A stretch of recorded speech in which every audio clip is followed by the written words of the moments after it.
17ই November আমরা bridal মেকআপে গিয়েছিলাম, আগের দিন পোস্ট করেছিলাম। এটা 19শে নভেম্বর আমরা রিসেপশন মেকআপে গেলাম, শালিনীর রিসেপশন মেকআপে। ঢোকার পরে তো 1 ঘন্টা আমাদের বসিয়ে রেখেছিল। বসিয়ে রাখার পর কনে এলো, আসার পর ওর ওয়াইপ টিস্যু দিয়ে ভালো করে 4-5টা ওয়াইপ টিস্যু দিয়ে মুখটাকে ক্লিন করলাম। পুরো মাথায় মুখে সিঁদুর মাখা ছিল। তারপর টোনার অ্যাপ্লাই করেছিলাম। টোনার মিলানোর টোনার দিয়ে ভালো করে টোনিং করার পর 5 মিনিট পর আমরা ময়শ্চারাইজার লাগাচ্ছি। ময়শ্চারাইজার দেওয়ার পর অ্যাকোয়া ব্লাস্টের ময়শ্চারাইজার দিয়েছিলাম, ওয়াটারপ্রুফ, যেহেতু অয়েলি স্কিন, ভীষণ ঘাম হয়। তাছাড়া এখানে কোনো ফ্যানই ছিল, কোনো এসি ছিল না। দেওয়ার পর আমরা অ্যাকোয়া গ্রিপের প্রাইমার লাগিয়েছিলাম। তার অ্যাকোয়া গ্রিপের প্রাইমারটাকেও ভালো করে অ্যাপ্লাই করে 10 মিনিট ওয়েট করেছিলাম। তারপর আমরা সপারেলের প্যালেট থেকে আমরা কারেক্টার দিয়ে, অরেঞ্জ কারেক্টার দিয়ে পুরো মুখে ভালো করে অরেঞ্জ কারেক্টার দিয়ে কারেকশান করছিলাম, কেননা ওর মুখে খুব বেশি পিম্পল স্পট ছিল। সেই জন্য ঢাকার জন্য পুরো মুখটাই, ওর ডার্ক সার্কেল ছিল, লিপ এরিয়া ডার্ক সার্কেল ছিল। সেই জন্য আমরা সপারেলের অরেঞ্জ কারেক্টার প্যালেট থেকে অরেঞ্জ কারেক্টারটা দিয়ে ভালো করে ড্যাব ড্যাব করে আমরা বসিয়ে নিচ্ছিলাম, একদম ব্লেন্ড করে নিচ্ছিলাম স্কিনের সাথে।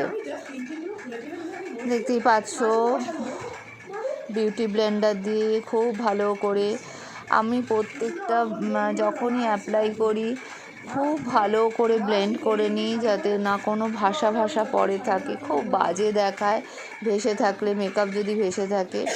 তো আমি স্কিনের সাথে 10 মিনিট 15 মিনিট ধরে ব্লেন্ড করে করে আমি এটাকে বসিয়ে নিই। তারপর NC37 দেখতে পাচ্ছ বেস দিয়েছিলাম, কেননা ওর রঙটা চাপা ছিল। ওর গলাতেও আমি এর আগে কারেকশান করে নিয়েছিলাম, গলার যত দাগ ছিল, স্পট ছিল, ডার্ক সার্কেল ছিল, আমি ক্রায়োলিন দিয়ে সেগুলোকে পুরো পরিষ্কার করে নিয়েছিলাম।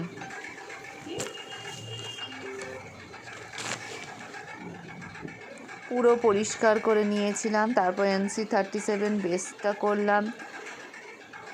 করার পর দেখতে পাচ্ছ এবার NC15 দিয়ে হাইলাইট পোর্শনগুলোতে আমি অ্যাপ্লাই করছি। NC37 দিয়ে পুরো মুখ বেস করে নেওয়ার পর NC15 দিয়ে হাইলাইট পোর্শনগুলোকে আমি অ্যাপ্লাই করছি ব্রাশের সাহায্যে। তারপর বিউটি ব্লেন্ডার দিয়ে ব্লেন্ড করে পুরো জিনিসটাকে বসাবো, পুরো মেকআপটাকে। এইভাবে আমি পুরো বেসটা হাইলাইট পোর্শনগুলো ভালো করে করে নিচ্ছি। বিউটি ব্লেন্ডার দিয়ে আমি ভালো করে বসিয়ে নেব মেকআপটাকে, ফাউন্ডেশনটাকে। দেখতে পাচ্ছ আমি বেশ এটা একটু পুরোটাই আমি দেখিয়েছি, কেননা বিউটি ব্লেন্ডার দিয়ে আমি 15 থেকে 20 মিনিট ভালো করে বসিয়ে নিই। একেবারে নিচের যে স্কিনের যে স্ট্রাকচারটা, মানে গ্লোয়িংটা, সেটা উপরে যতক্ষণ না উঠে আসে ততক্ষণ পর্যন্ত আমি বেসটাকে বসিয়ে নিই। কারণ অল্প যদি আমি বেসটাকে সময় কম দিই তাহলে সেটা উঠে উঠে থাকে, সেটা গলে যাওয়ারও ভয় থাকে, উঠে যাওয়ার ভয় থাকে। কিন্তু এইটা যেটা আমি যেই প্রসেসটা করি সেটাতে মানে একদম পরের দিনও যদি মুখ ওয়াশ না করে তাহলে সেই মেকআপ অ্যাজ ইট ইজ থাকে, বসিয়ে যদি দেওয়া হয়। তো এইভাবে বিউটি ব্লেন্ডার দিয়ে আমি 15 থেকে 20 মিনিট ধরে আমি বিউটি ব্লেন্ডার দিয়ে বসিয়ে নেব। তারপরে আমি ববি ব্রাউনের, এই দেখো মৌমিতাকে বললাম, ও আমাকে ববি ব্রাউনের, আচ্ছা এর মাঝখানে আবার ক্যামেরাম্যান এসে গেল। ওর লেহেঙ্গাটা নেবে, নিচের পোর্শনটা নিয়ে ওরা কিছু একটা শ্যুট করবে, ফটো শ্যুট করবে। খুব অসুবিধা হয়, তোমরা মেকআপ আর্টিস্টরা যখনই দেখো যে মেকআপ আর্টিস্ট করার সাথে সাথে ক্যামেরাম্যানরা কীরকম ডিস্টার্ব করে। এরপর আমি কন্ট্রোলিং করে নিচ্ছি। সাপারেলের প্যালেট থেকে আমি কন্ট্রোলিং করে নিচ্ছি। ওর গালটা খুব ফোলা ছিল, একদম রাউন্ড শেপের মুখ ছিল, সেই জন্য আমি কন্ট্রোলিং করে নিচ্ছি গালের পোর্শনটা। তারপর চিন পোর্শন দেখো আমি সাপারেলের প্যালেট থেকে কন্ট্রোলিং করে নিচ্ছি। এটা কন্ট্রোলিং করার সময় আমাদের বিউটি ব্লেন্ডারটা আলাদা নিয়েছিলাম আমি, কারণ একই বিউটি ব্লেন্ডার দিয়ে বেস এবং কন্ট্রোলিং করতে গেলে উল্টো নাকটাকেও কন্ট্রোলিং করে নিচ্ছিলাম। এরপর আমি রিকর্ডের মুজ ব্লাশার দিয়ে আমি মৌমিতা হাতের মধ্যে ব্লাশারটা ঢেলেছিল, যে একটু বেশি হয়ে গেছিলো, পরিষ্কার এরিয়া ছিল বলে আমি আবার একটু তুলে রাখলাম। তো যাই হোক, ব্লাশারটা আমি অ্যাপ্লাই করে নিয়ে ছোট একটা অন্য দিয়ে আমি ব্লাশারটাকে ব্লেন্ড করে নেব। অন্য বিউটি ব্লেন্ডার দিয়ে আমি ব্লাশারটাকে ব্লেন্ড করে নিচ্ছি, বসিয়ে নিচ্ছি। হাই পয়েন্টে আমি একটু ব্লাশার দিয়ে নিলাম, সবই ক্রিম বেস দিলাম। এরপর আমি পাউডারিং করব, পাউডারিং করে আমি পুরো জিনিসটাকে বসিয়ে নেব।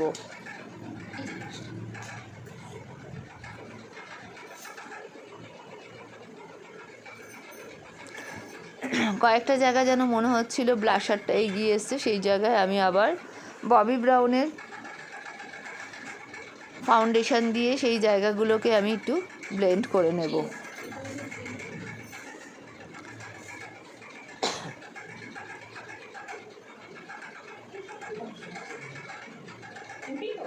এইভাবে আমি নাকের কাছে আমি আর একবার হাইলাইট জায়গাগুলোতে ববি ব্রাউনের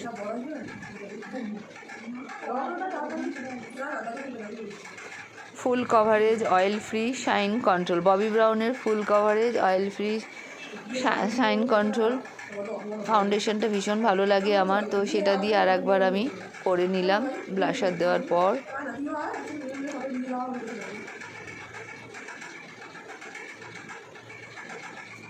আমি খুব নিখুঁত কাজ করার চেষ্টা করি, তো এইভাবে আমি যাতে একদম পারফেক্ট হয় সেইভাবে আমি সব করে নিলাম।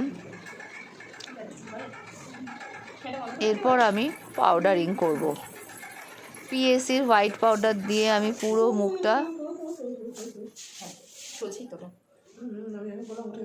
খুব আলতো করে পাউডারগুলো বসিয়ে নেব, হাইলাইট পোর্শনগুলোতে আগে দিয়ে নেব, দিয়ে নিয়ে আমি ব্রাশের সাহায্যে পুরো মুখে স্প্রেড করে দেবো।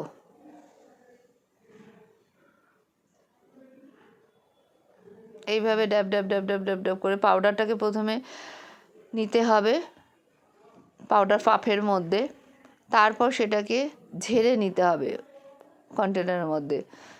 এক্সেস পাউডার থাকলে ঝেড়ে নিয়ে তারপরে পুরো মুখে ড্যাব ড্যাব করে লাগিয়ে ব্রাশের সাহায্যে আমরা ব্লেন্ড করে দেব।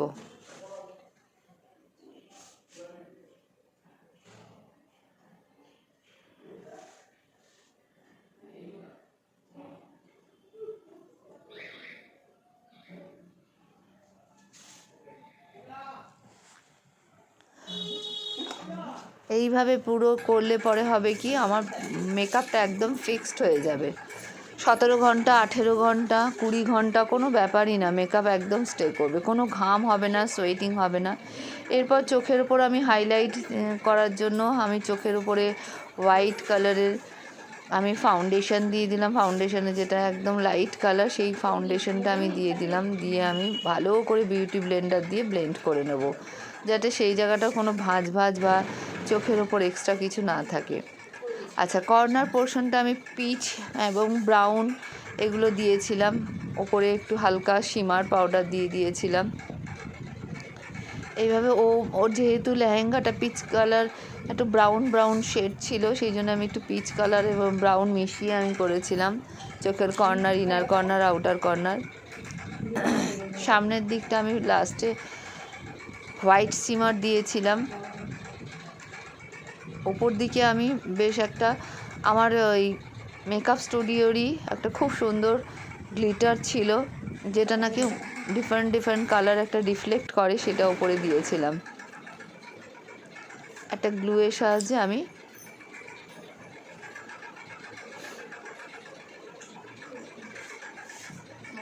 সেই গ্লিটারগুলো পরপর পরপর আমি অ্যাপ্লাই করছিলাম।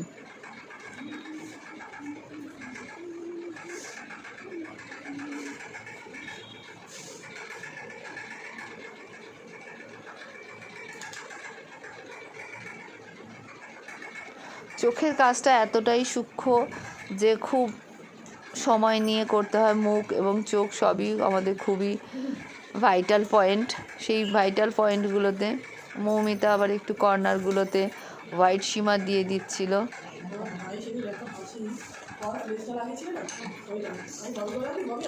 এরপর আমি মাস্কারা অ্যাপ্লাই করলাম পুরো চোখের উপর। তো যত ফাউন্ডেশনের ছোঁয়া লেগে যায়, আই শ্যাডো ঝরে পড়ে, সেই জন্য মাস্কারাটা শেষের দিকেই দিতে হবে। আইয়ে শ্যাডোর কাজ হয়ে গেলে তারপর আমি খুব ভালো করে মাস্কারাটা 2-3 বার করে দিয়ে দিয়েছিলাম। এটা ল্যাশটাকে যেমন বড় করে, করার পর আমি লিপস্টিক পরিয়ে নিয়েছিলাম। লিপস্টিক সেজে তোমার আজকে কেমন লাগছে? তোমার আজকের লুকসটা কেমন লাগছে? খুব সুন্দর, খুব মিষ্টি লাগছে। বিয়ের দিনে ভালো হয়েছিল? খুব সুন্দর হয়েছে। একদম এটা ভালো লাগছে আজকে? এটা একদম, একদম। ডিফারেন্ট হয়েছে? একদম তুমি যেমন চেয়েছিলে তেমন হয়েছে তো? একদম মনের মতো হয়েছে। Thank you.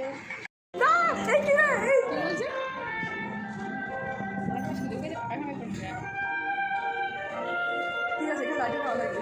তাকাও।